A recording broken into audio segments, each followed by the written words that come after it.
নমস্কার। আজ নবরাত্রি পূজার দ্বিতীয় দিন। যে দ্বিতীয় দিনে মা ব্রহ্মচারিণীর পূজা করা হয়ে থাকে।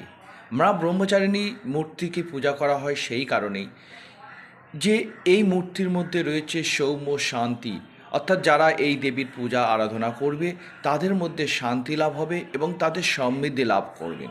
এই পুজোর জন্যে আপনাকে কিভাবে নিয়ম পালন করতে হবে, আপনাকে এই পূজার জন্যে যেটা করতে হবে সেটা হচ্ছে আপনি প্রথমত যে মায়ের যে অর্ঘ্যটা দেবেন, মায়ের পূজার জন্য যে ভোগ নিবেদন করবেন, সেই ভোগ সাধারণত চিনি বা চিনি জাতীয় কোনো জিনিস দিয়ে ভোগ নিবেদন করবেন এবং ভোগ নিবেদনের পরে তারপরে আপনি মিনিমাম 15 মিনিট মায়ের ধ্যান করবেন।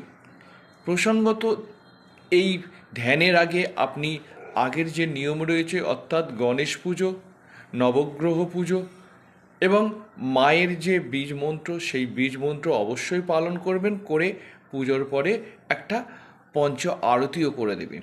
তাহলে মায়ের পুজোর মাধ্যমে আপনি সুখ এবং সমৃদ্ধি এবং শান্তি অবশ্যই লাভ করবেন।